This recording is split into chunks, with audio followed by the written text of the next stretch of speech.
the shadows of the past, as from a faded tapestry of time's procession, slow and vast, I step to bid you bear with me, the while your fancy I engage, to look upon another age, an age when on the human tide the plumed wave of chivalry rose to its summit, sweeping wide across a nation's mighty sea. France never shone a brighter power than in this high, romantic hour. So come with me to France of old, to fiery days when hearts beat high, when blood was young and hate was bold, and sword crossed sword to do or die. For love and honor gloried then, and friendship reached its peak with men. Friends were friends in those brave days. Athos, Porthos, Aramis, aye, graved our hearts with a mystic phrase, bound our lives with a mystic tie. Come, stir your soul with our ringing call of all for one, and one for all. Come on, come on, come on!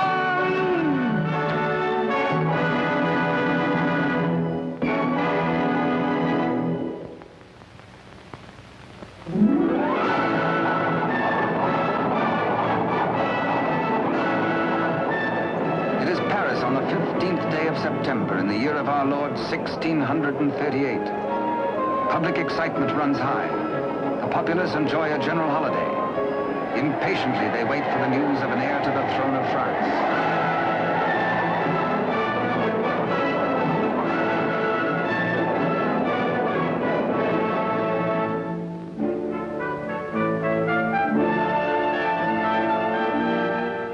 His Majesty Louis XIII, King of France. Maintaining his royal authority through the wits of others, he is himself weak and vain and lives in the oily smiles of a small circle of favorites. But the court is alive with intrigue. There are parties within parties, conspiracies beyond conspiracies, plots and counterplots.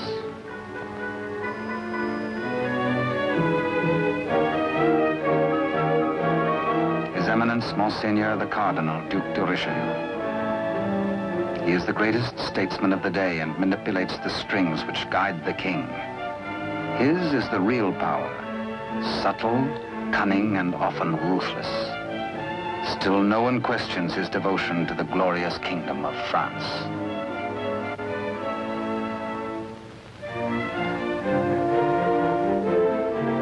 On this auspicious morning, the king pays a state visit to his queen. It is the custom for the sovereign and his courtiers to attend the expectant royal mother until his child is born.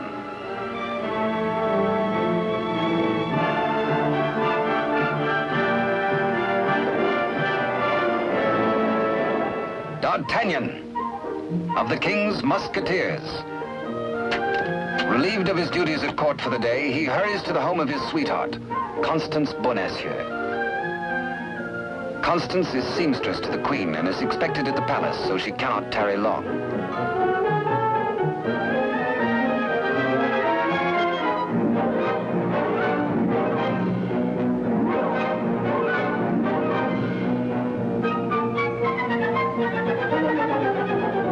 Even the most eager lover, by error, can sometimes kiss a miss, or miss a kiss.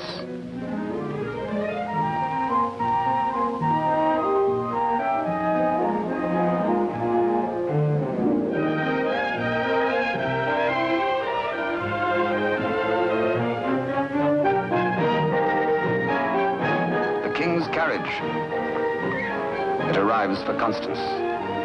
She carries an infant's layette in a crocheted basket for the Queen. One kiss, one caress.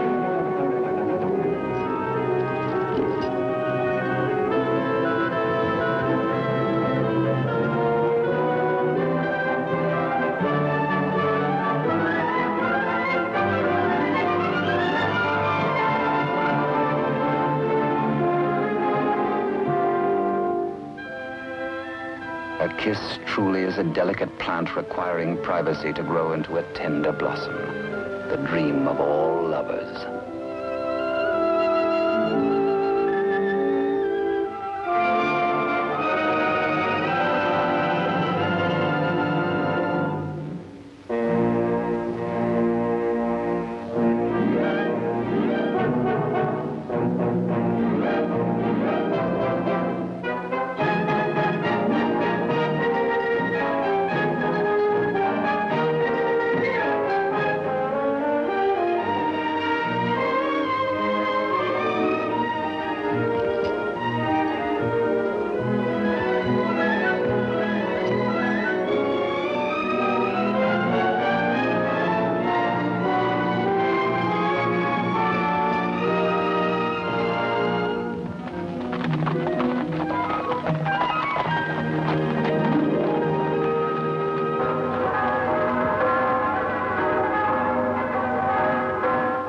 The Cathedral of Notre Dame remind D'Artagnan of his friend and fellow musketeer, Aramis.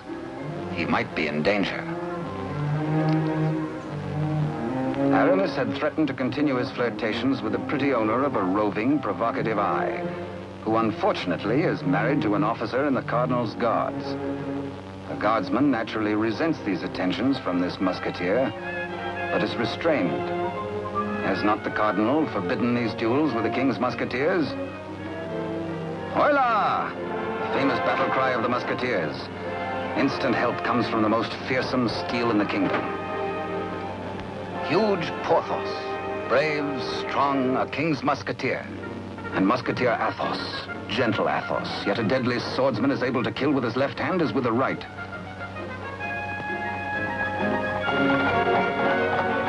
D'Artagnan! The battle is forming. The Cardinal's guards. This is no private fight then, eh? The musketeers against the Cardinal's guard. It started before D'Artagnan was born. And what are the odds? 1, 2, 3, 4, 5, 6, 10 guards to 4, 5 to 2, 2.5 to 1? Ha! Too simple. Draw your skewer, Monsieur Half Guardsman. Let's measure half a point. On guard! Come, where's your challenge now? Where's your steel? What's your fear? The law? Does the Cardinal still ban a friendly fight with a musketeer or two?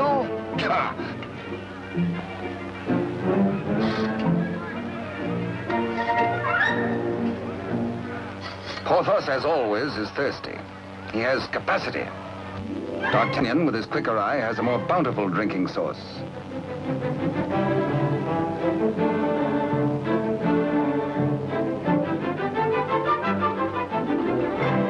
Porthos can put out a hand and pick up the pot he's slavers for. Why waste energy walking? Come, driver, come inside with us.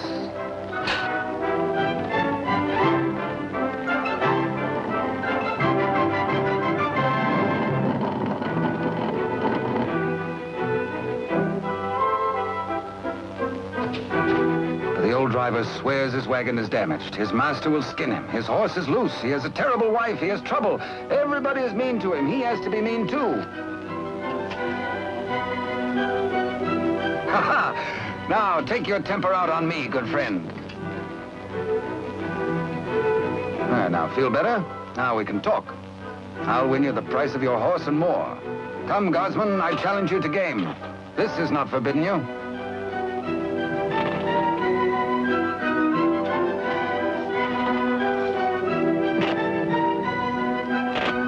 The dice are kind. Here's 20 times your price.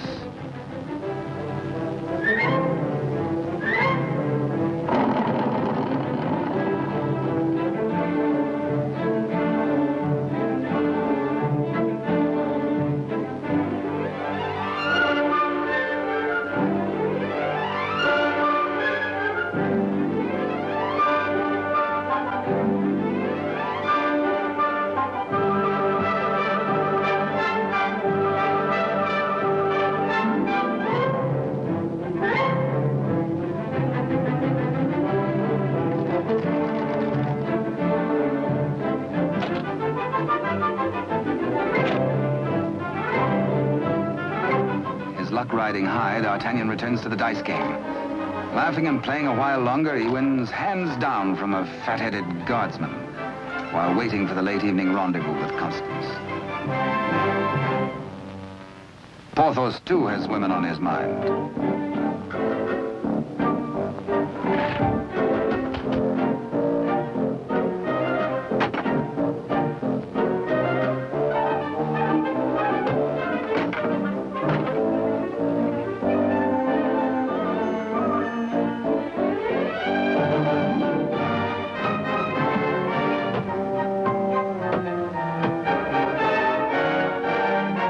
Starts the only battle the Musketeers ever lost in fair fight.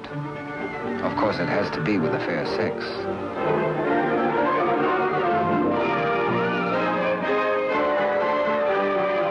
For the first time in his life, a panic-stricken Porthos screams a terrified, "Hola!" Athos hears him. Aramis springs bravely to the side of his comrades, and they flee together. But D'Artagnan hears only the pounding of a lover's heart. As the flood of battle at last sweeps close to him, he leaps to meet the foe and draws his swords. He will fight, yes? No, yes, no, he won't. Here, indeed, discretion is the better part of valor. Caught between the she-devils and the deep blue sea, they choose the water.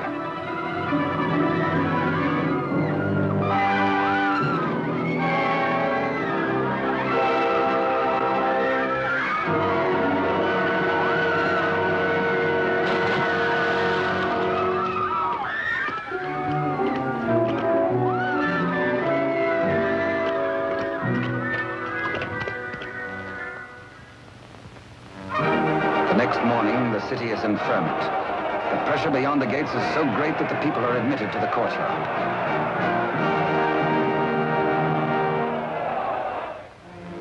Adjoining the Queen's apartment, Constance prepares the layette.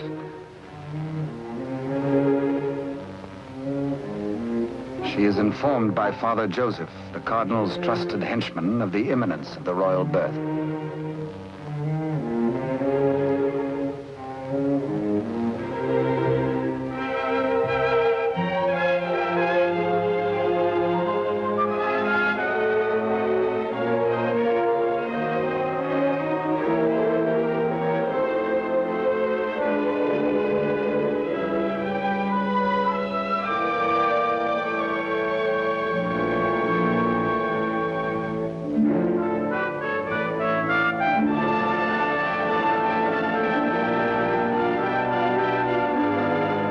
And so a prince is born to France, one day to become Louis XIV.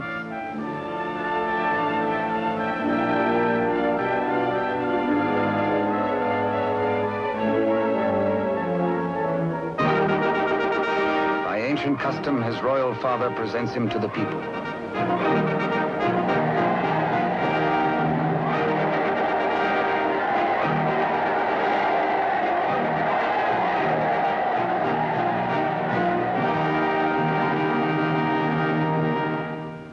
But in the Queen's bedroom, another cry is heard. One of those rare turns of destiny.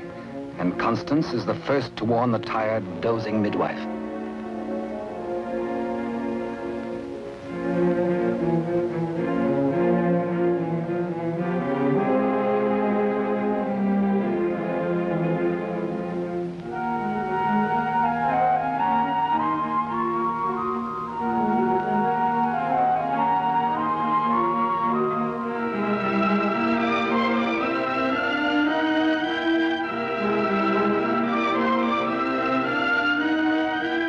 Father Joseph grasps the vast consequences of this extraordinary event. This news must be conveyed discreetly to Cardinal Richelieu before it gets abroad. He writes a message inside the wrapper of some medicine. He intends it for the Cardinal's eyes alone.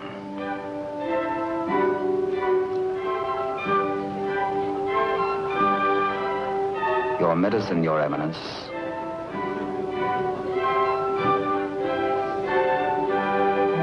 Duke de Rochefort, conniving head of the most powerful faction in court, working always in self-interest against the king and cardinal, pretending loyalty to both.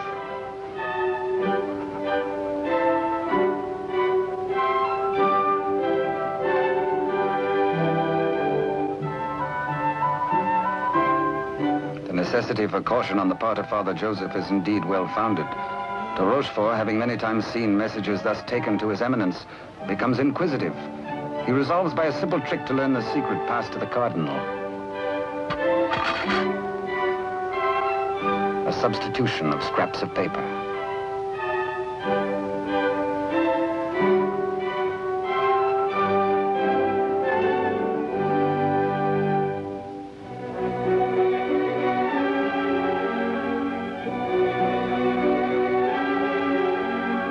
The Cardinal realizes that enemies of the regime can do irreparable damage. 2 heirs to the throne. 2 rival parties of courtiers. More quarrels, more bloodshed. Poor France, helpless, torn between 2 factions. The secret of the twins must indeed be forever guarded if France is to have peace, and if he, the Cardinal, is to retain his power.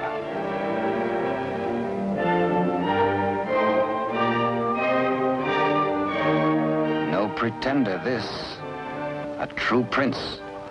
De Rochefort sees an opportunity. Father Joseph is instructed to prepare for a long voyage.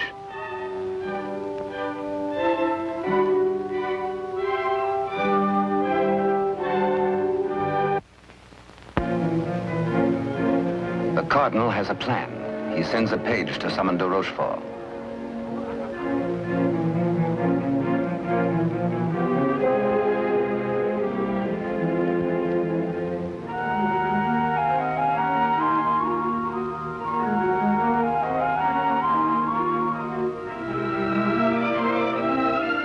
Aware that Constance shares possession of a great secret, one so sacred it might well spell the future of France, the Cardinal charges her to keep her lips sealed.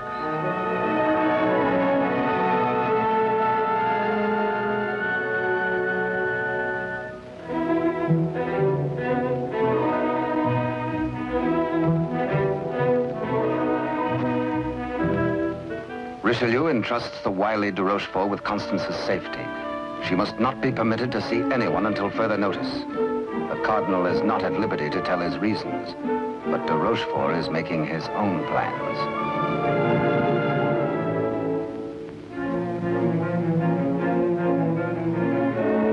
In accordance with the Cardinal's command, Father Joseph, accompanied by the midwife, secretly takes the twin away to the Spanish border. The child shall be raised as a commoner with no knowledge of his royal birth.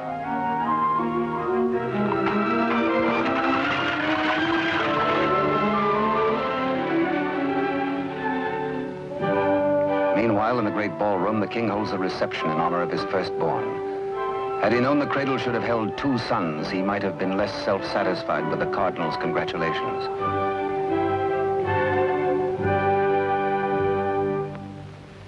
To the notorious Milady de Winter, de Rochefort comes to reveal this chance of fate.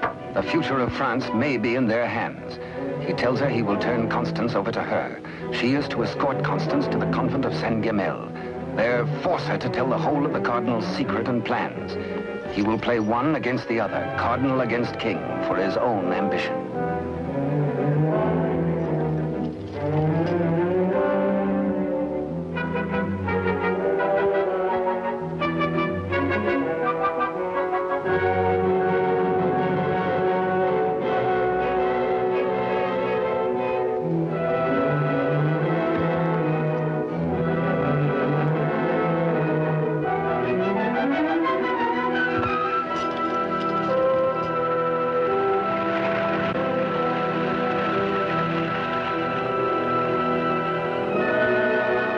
Constance to be... One of the chair carriers runs with the news to the Musketeers' barracks.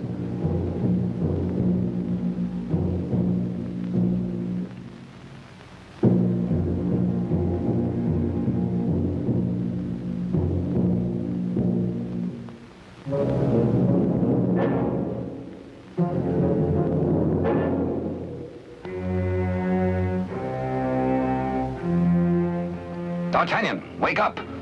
Constance taken by force, by de Rochefort.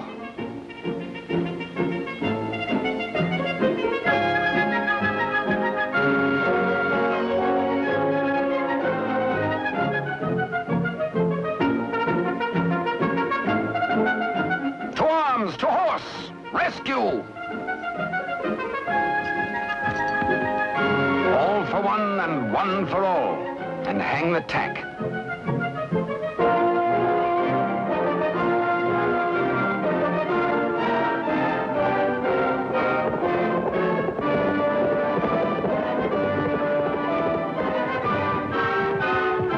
The wily cheat is in no mood to cross steel with this angry Gascon bent on justice.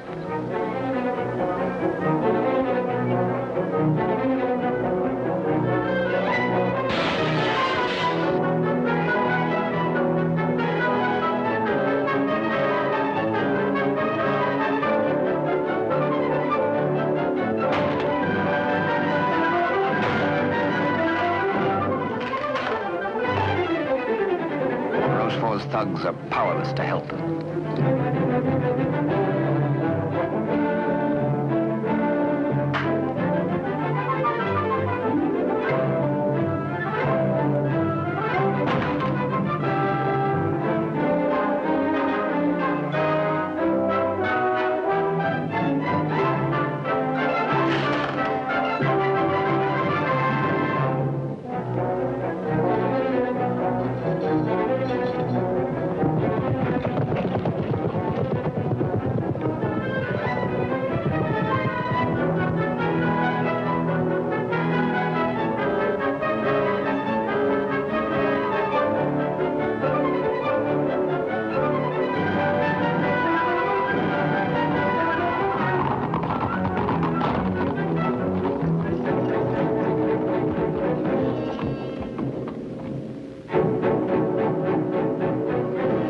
Rochefort is stubborn.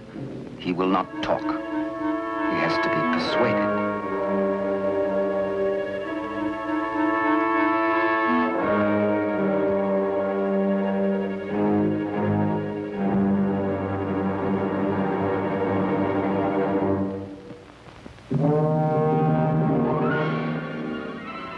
The probe goes on. Where is she? Where is Constance?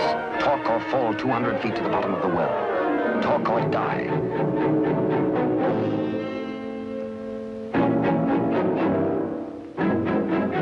The Cardinal's guard look on, afraid to act. A strand at a time, steel cuts through hemp. 3 strands of it, and now but 2.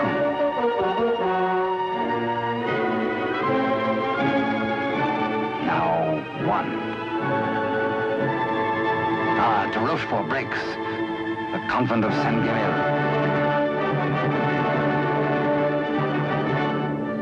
To the rescue!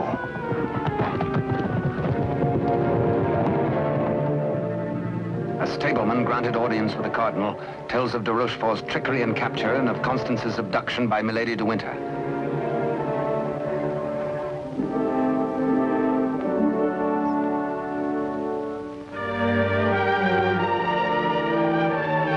Cardinal Richelieu and his escort reached the well to confront the Duke.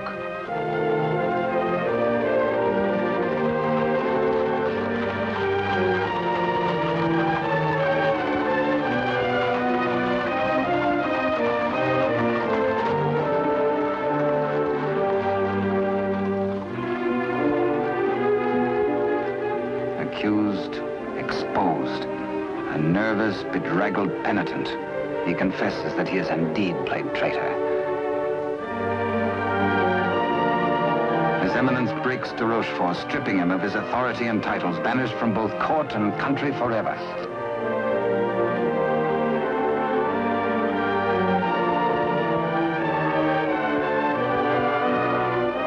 Fearing for the safety of Constance, the Cardinal speeds in pursuit of Milady de Winter.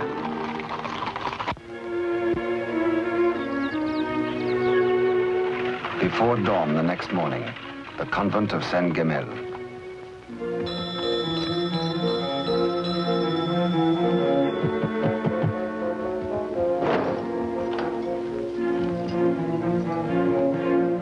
Milady de Winter assures the unsuspecting nuns her prisoner is an enemy of the state, to be confined to the convent on orders of the Cardinal.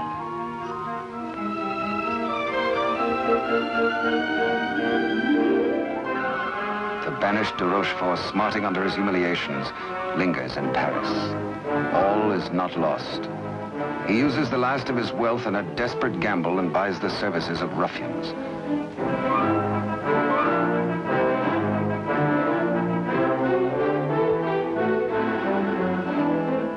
Pursue the Cardinal and assassinate him.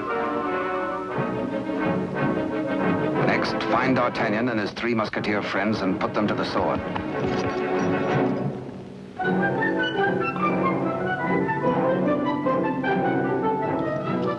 Rochefort still dreams of himself in terms of the most powerful man in France. The path to power is open if Milady de Winter secures the secret from Constance.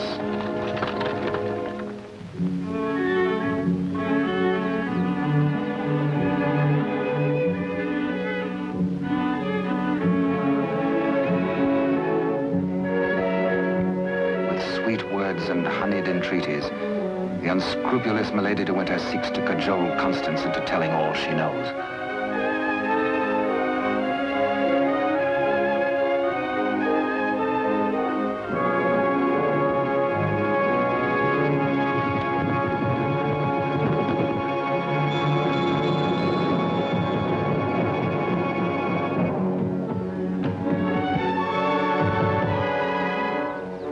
No, Constance Bonacieux is not here. But he hears her voice.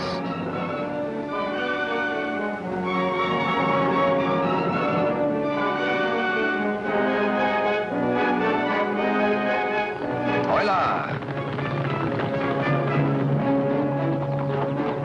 One for all and all for one.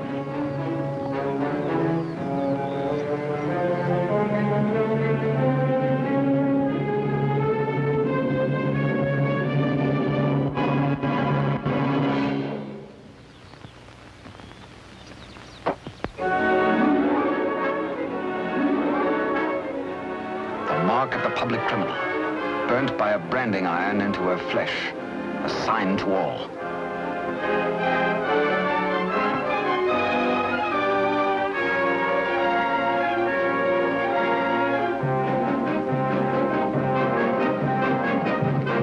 Exposed to Constance as a criminal, Milady de Winter is desperate. If caught thus in a second act of crime, by the laws of France, Milady must face public execution.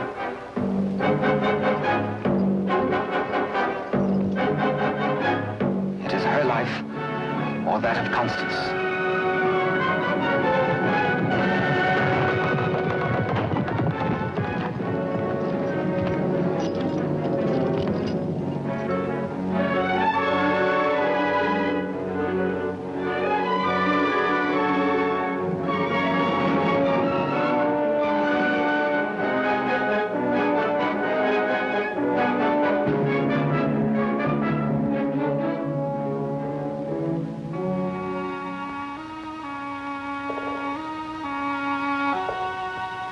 D'Artagnan hears Constance whisper that she loves him above all men.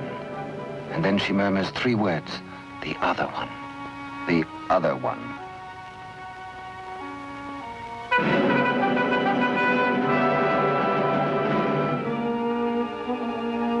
D'Artagnan strains to hear the faint pulse of her words, but Constance dies.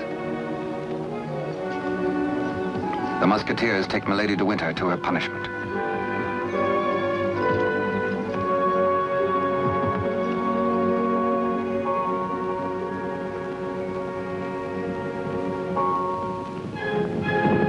His Eminence the Cardinal has traveled through the night.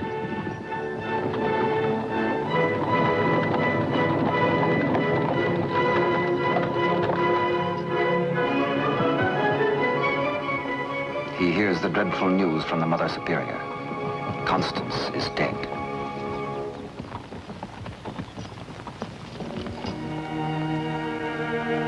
Faithful, loyal Constance.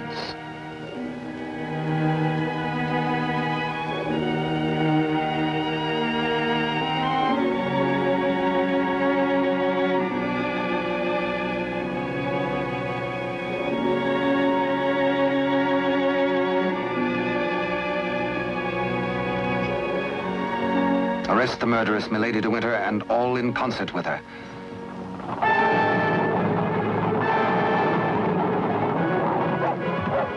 three musketeers, Athos, Porthos, and Aramis, enraged, take the law into their own hands and deliver the murderess to the public executioner and order her death.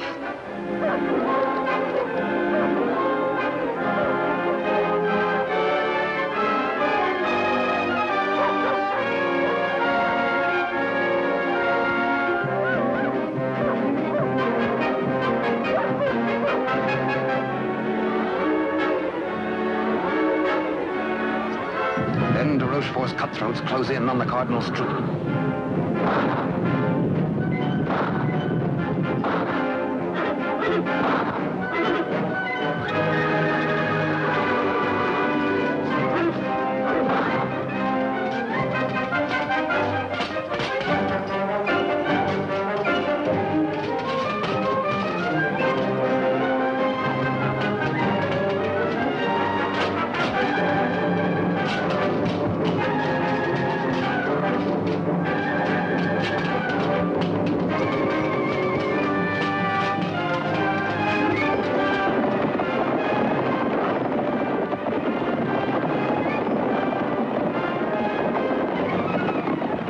Some distance away, the musketeers are captured by their deadliest rivals. The Cardinal's guard formally arrest the musketeers for continuing to take the law into their own hands. Disarmed, the musketeers are set against the wall for execution.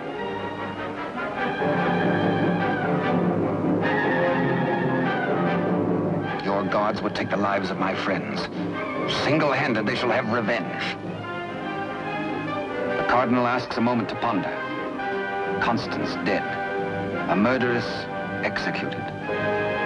Enough blood has been shed. Now this strife twixt musketeer and guard shall end.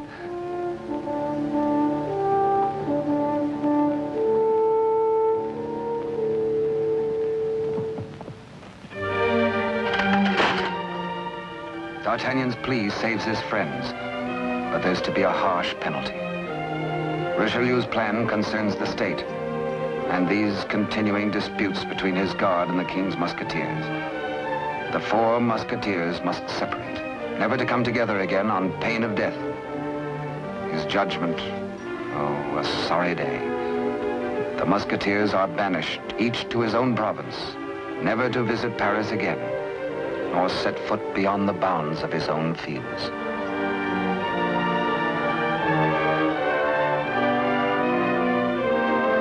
As for you, D'Artagnan, a splendid soldier, reliable, devoted too.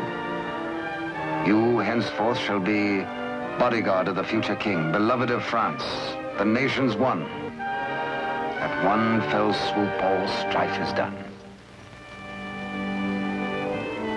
The musketeers prepare for their banishment. Godspeed, farewell.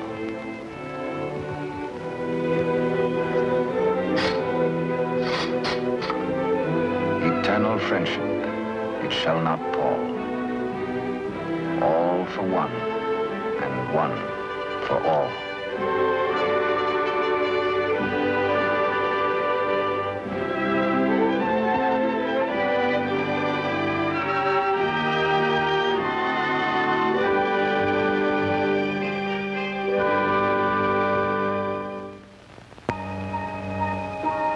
"5 years have passed. France is at peace.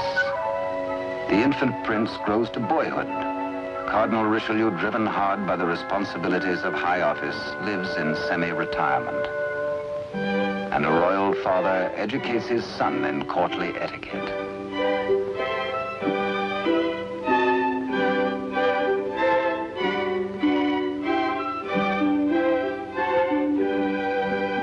In failing health, His Eminence lives in hourly expectation of death, troubled by word that the second twin bears an identical likeness to the heir.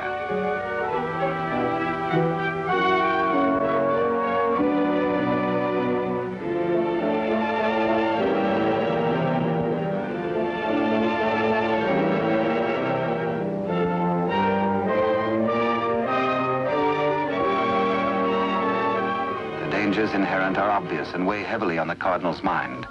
He decides he must protect the prince somehow. His Eminence provides that the rightful twin may always be identified from the other. With the aid of the court jeweler, he caused a gold doubloon to be broken. The smaller piece hangs on a chain around the throat of the infant prince. And its mate he places about the neck of Captain D'Artagnan.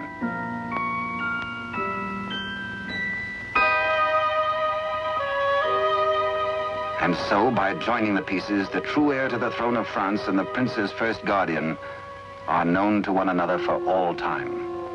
He starts to say, I hold a secret, but the chill hand is upon him. The life spring ebbs, and the great voice is silenced.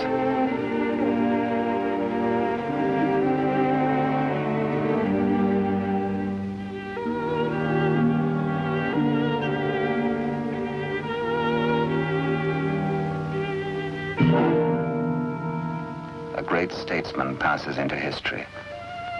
The church loses a noble servant, and the ship of state is without its pilot.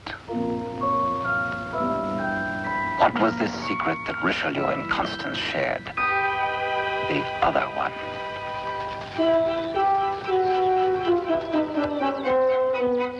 Across the Spanish border, the prince's twin brother is reared by servants of the late cardinal. The banished de Rochefort, living nearby, holds the twin under his very eye. He bides his time. He has only to wait patiently for the proper day.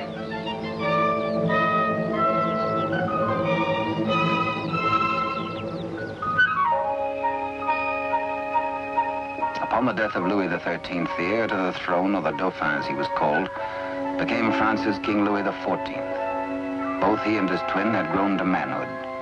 The brothers are alike as two peas in a pod.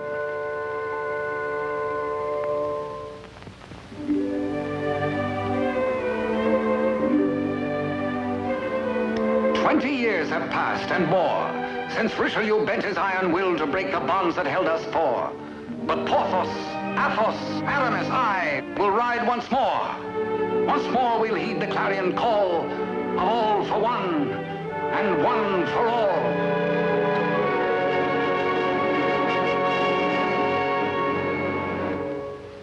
During the years, de Rochefort's connivings have brought the exiled twin under his control. Secretly, they have returned to Paris. De Rochefort has lavished upon the usurper the trappings of royalty, teaching him to copy even the handwriting of his brother, the king. Yet the quality of the spirit so generous in the king is replaced in the brother by hatred and viciousness.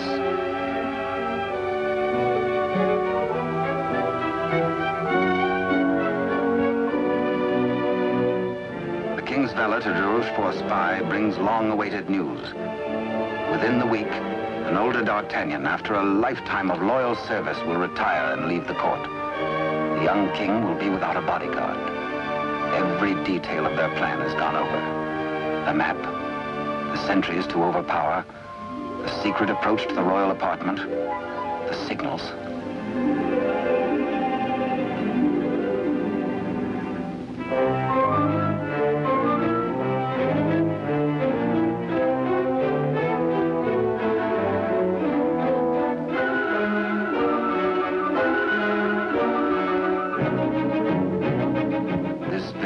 Rochefort tells the pretender, you will be His Majesty Louis XIV, King of France.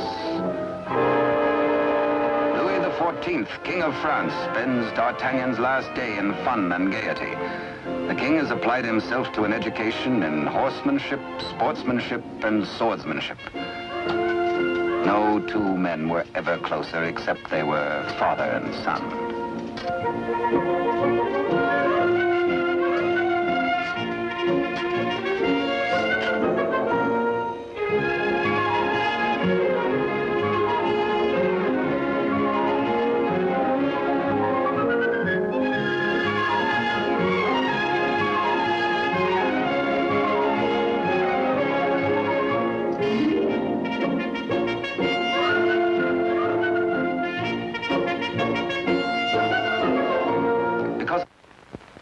Early, D'Artagnan enters the royal bedchamber to bid the king goodbye. Tonight he feels happy. His service is done. His king is secure. The state is safe. But by some odd premonition, the coins are matched on this final night of parting.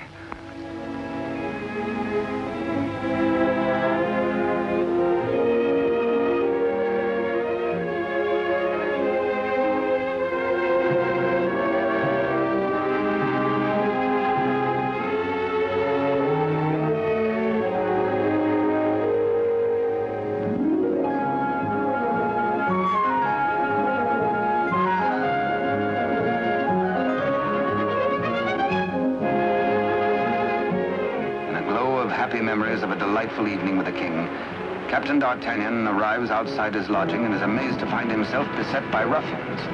Angrily, the Gascon plans his battle.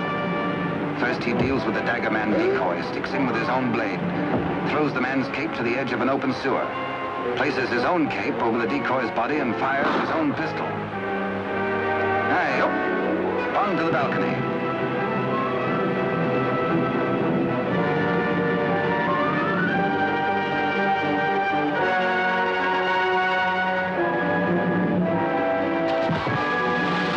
There, they believe, goes D'Artagnan.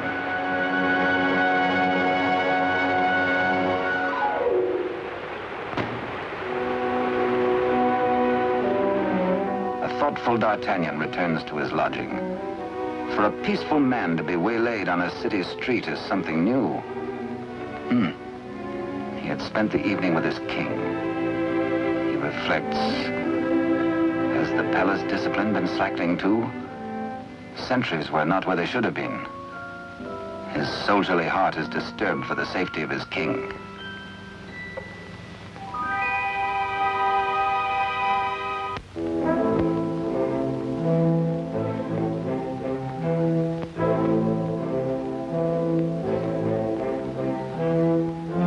Rochefort's plan is working without a hitch.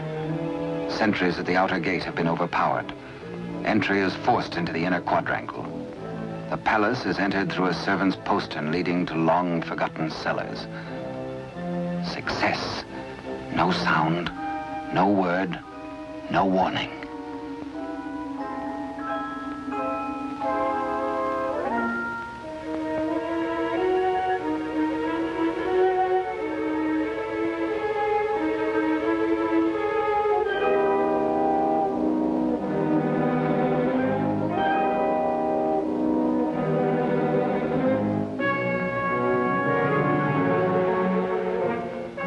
Pretender waits impatiently below for the deed which will make him king.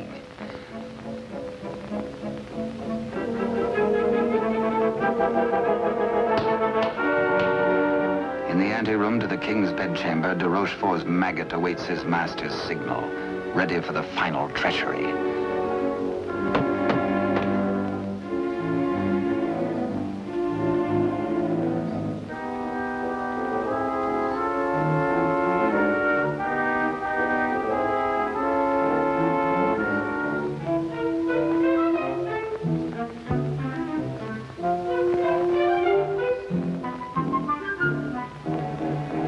And a little after 11 o'clock on this fateful night, in one tragic moment, France loses her rightful king.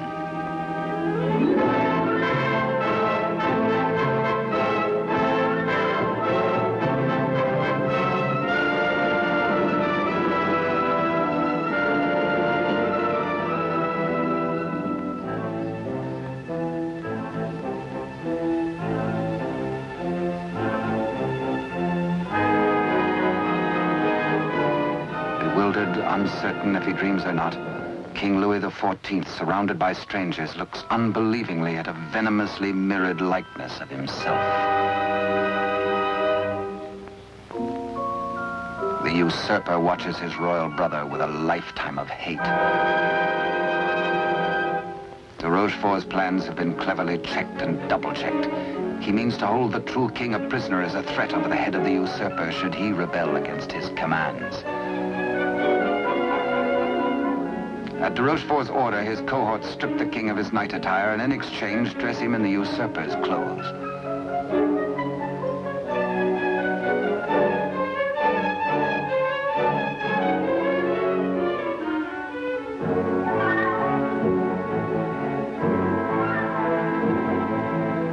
Into the palace cellars, a messenger reports breathlessly.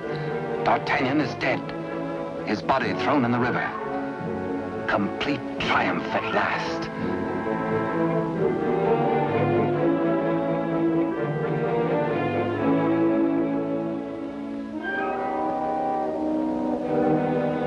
An iron mask, an invention of the devil. An iron mask, a prison within a prison, is placed over the head of the rightful King Louis XIV and locked at the neck, his countenance concealed from all men.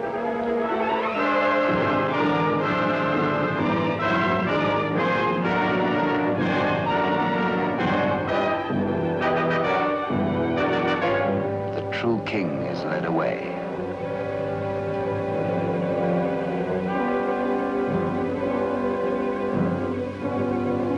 In the quiet of the royal apartments, the true king's bed is occupied by the usurper. Trusted servitors have been spirited away. The twins' lackeys have replaced them.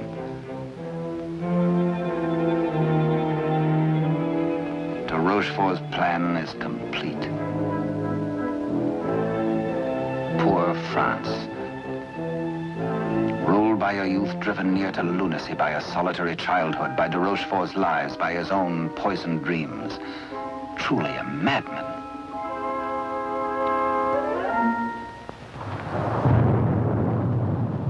Suffering in human life is proportioned to human strength. When the young king, stupefied and crushed, found himself led a prisoner to a cell in the Chateau Sainte-Marguerite in the south of France, he fancied at first that death is like sleep and has its dreams. He believed himself to be a spectator, a palpable phantom of his own suffering. A torture the more terrible since it might be eternal. Eternal death. How can I have died? I am a king, yet not a king, enthroned upon a funereal couch. No, no, dear God, do not punish me who have done nothing. Why am I thus punished? Like a cloak, the chill of the dungeon falls upon his shoulders. So dwells the real Louis XIV in a living hell to remain thus the rest of his days.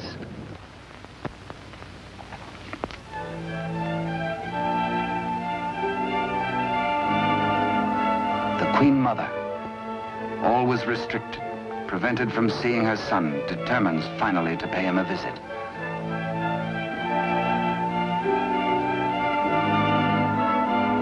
In place of the affectionate and courtly Louis XIV, to her horror, she finds herself repulsed. Doubts, again doubts. What strange malady besets my son? She thinks again of the other one. De Rochefort hurries to the king's apartment, fearful that a mother's heart has sensed the truth. In pretense of humility, he asks the Queen Mother to leave affairs of state.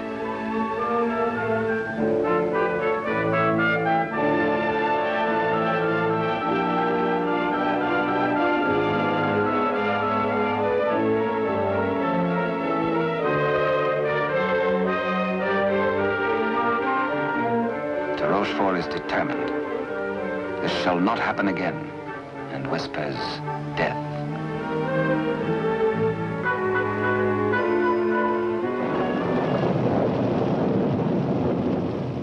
Day by day, night upon night, the prisoner prays for some way to get word to D'Artagnan.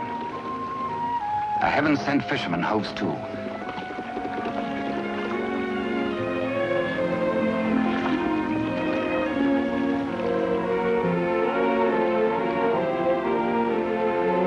He finishes scratching a message into pewter, and as all good prayers must be, his prayer is answered.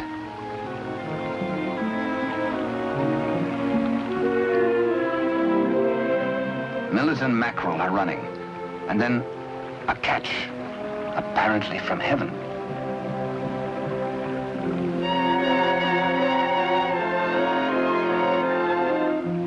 The fisherman reads the name of D'Artagnan, the idol of the nation. A written word, a beloved name, an urgent message. He, a patriot, needs no urging.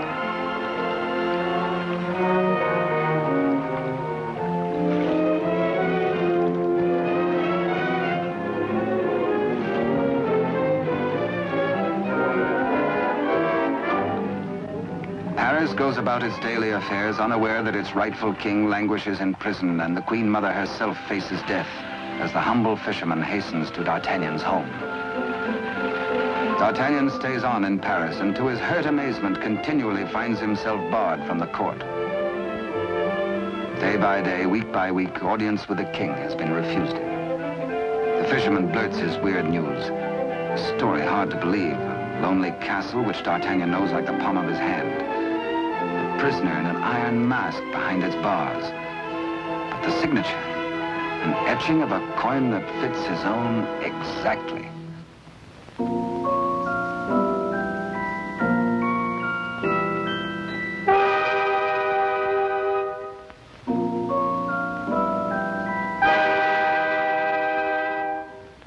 Come, friend, eat and drink. There is business at last for me at the palace.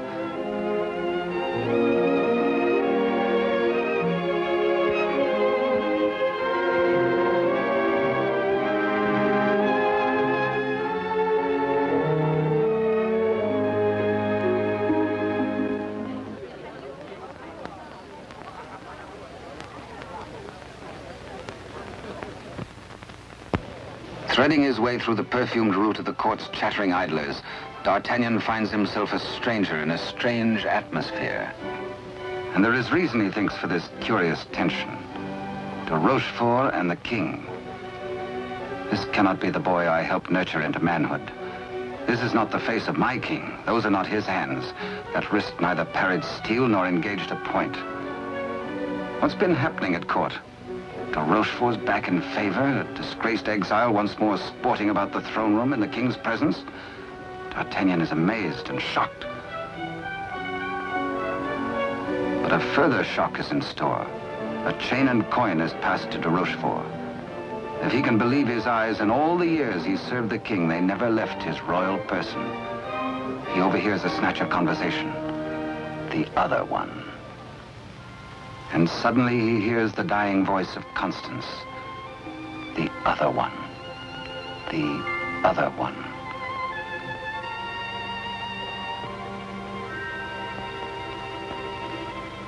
What did she mean? A message signed by the royal coin. A king, not a king. And a court alive with known traitors. D'Artagnan smells a rat. But a rat has seen him and gives warning. The palace guards are alerted. And all exits barred.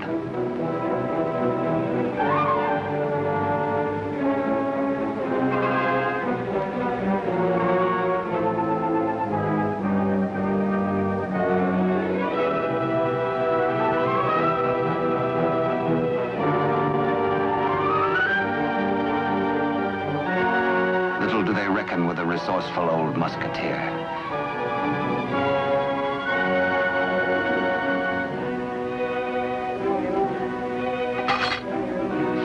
D'Artagnan orders a king's loyal troop to be hurried to meet him at the Chateau Sainte-Marguerite. Couriers are to be dispatched to his old friends, the three musketeers, Athos, Porthos, and Aramis. To arms, musketeers! Your king has need of you. One for all, and all for one. The jig is up. D'Artagnan lives and knows. There's pewter plate. Perhaps even now he has reached the prison gate.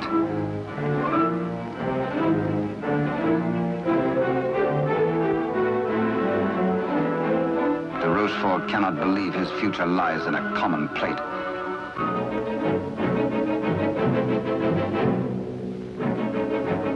Quickly, he resolves to end all doubts. He decides to ride at the head of his troops to prevent any attempt to free the king.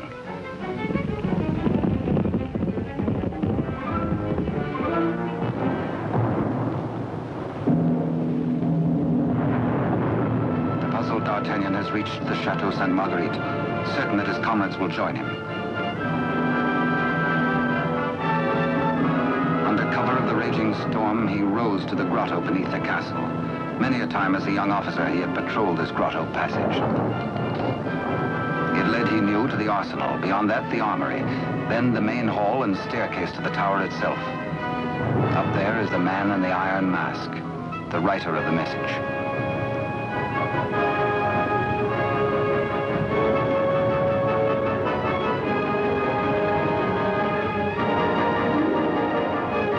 To his astonishment, D'Artagnan finds the entrance to the arsenal is newly walled.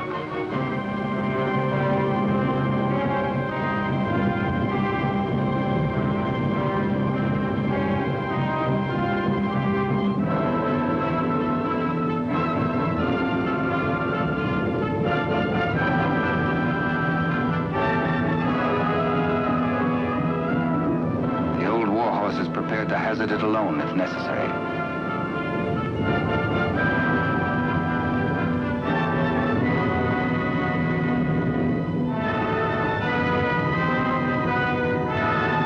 The fisherman returns to the opposite bank to await the arrival of help.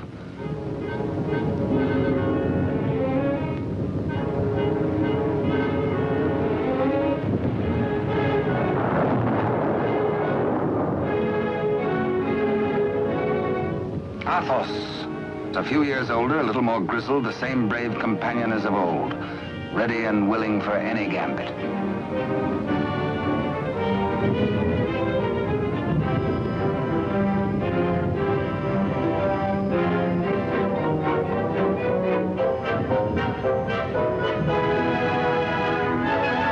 And now Aramis.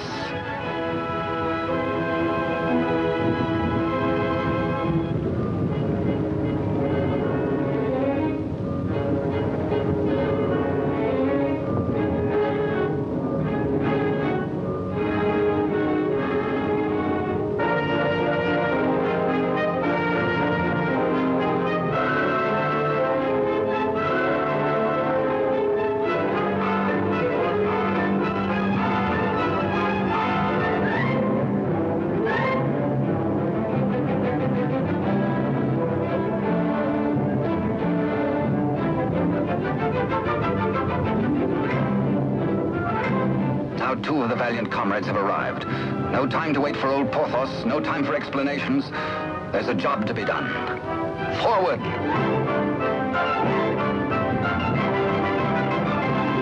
Through the racks of gunpowder barrels to the main hall, and the tower staircase itself.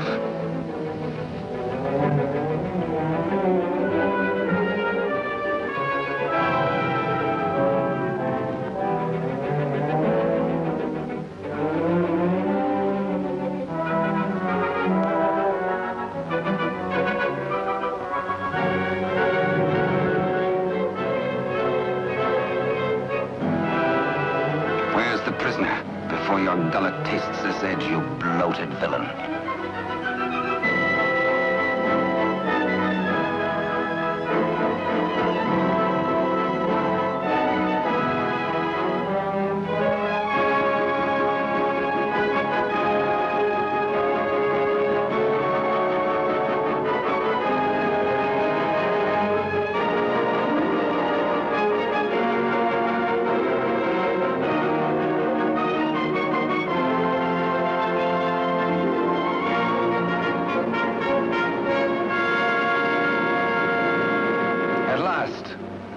D'Artagnan knows the voice.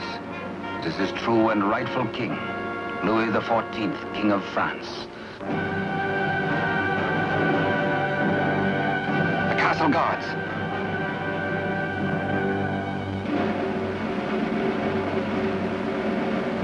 The challenge is met. Hola! The musketeers fight together again.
but the more eager on that account, and thirsty as much for the sight of his companions as for a little drop of blood.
All for one and one for all. Be certain, cherished friends, that I shall wait for you. What good times we had together, eh?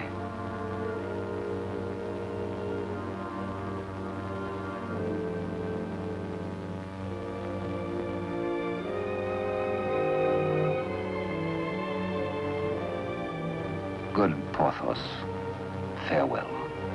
You died as you lived, for love of country, in the service of your king. The fisherman gives warning of the approach of enemies.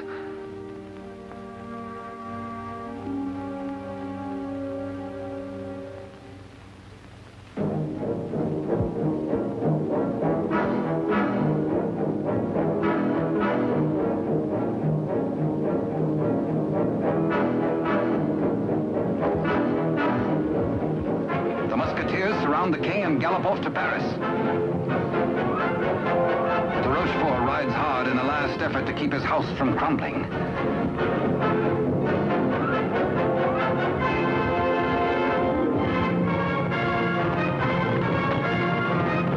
The odds are 10 to 1.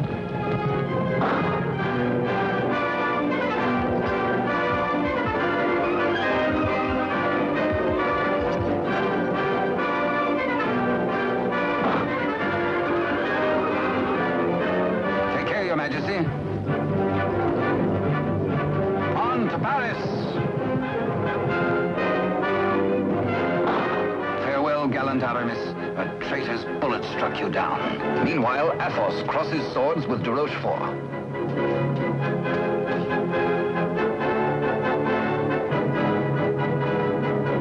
But at the highest price of all, Athos joins his comrades.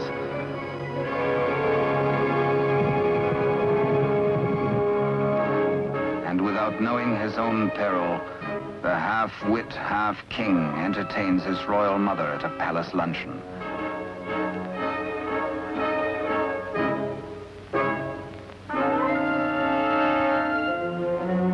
Cunningly, he says, a private matter.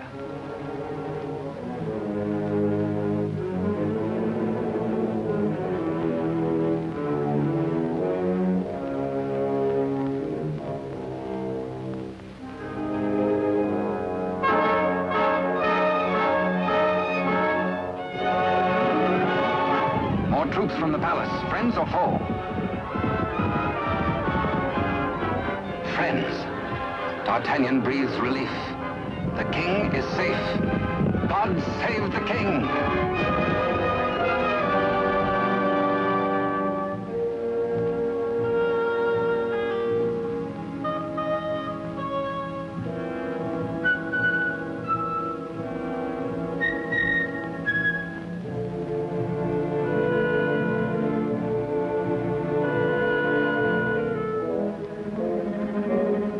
The Queen Mother suspects this attempt on her life.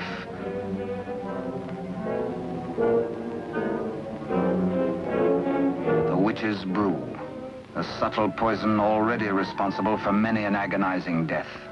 Raise your glass, madam. Drink to your king, to your country, and its illustrious people. Come, I give you France. Dare she refuse? It is the edict of her son, the king.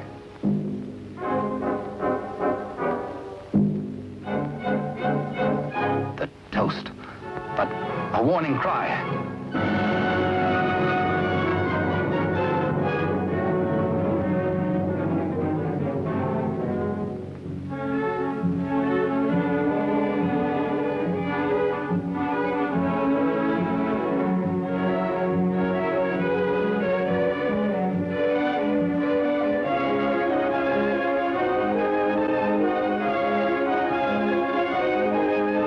The usurper finally gets his rightful crown. De Rochefort's own damnable invention, the Iron Mask. His to the end of his days.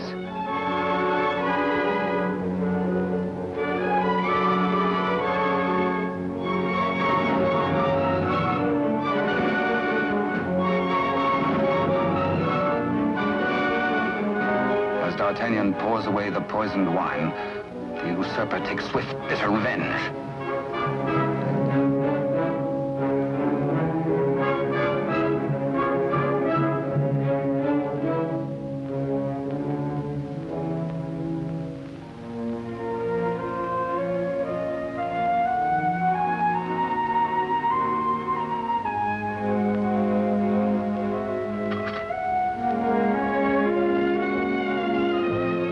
D'Artagnan knows himself mortally wounded, but allows no sign to mar the happiness of his king.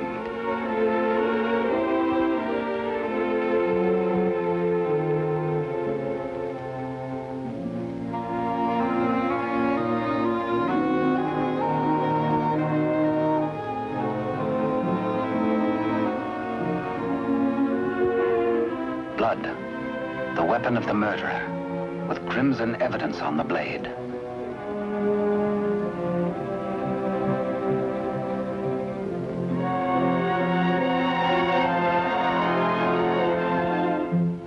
Grateful Louis looks for Captain D'Artagnan to honor him with the baton of a Marshal of France. But where is the Musketeer?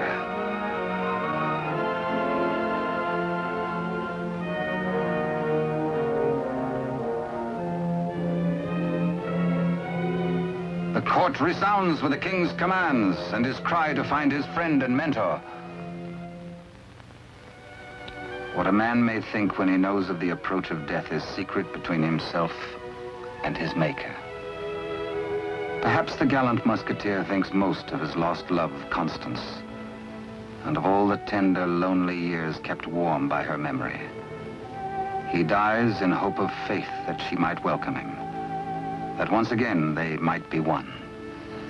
How can they die, these bright ones? How may such energy, once released, be prisoned by earth or stone or grave? We die as we lived, say they, with life. And with life, how can there be death? Only remember us. Only open a little book and we shall always be with you. To ride a fine horse, or to cross a sharp blade, or carouse with a barrel, or dally with a maid. Come one, come all.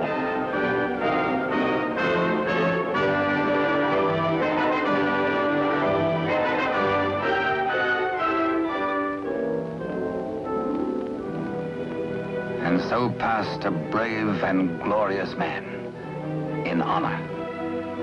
Only think, and we live again. We live forever.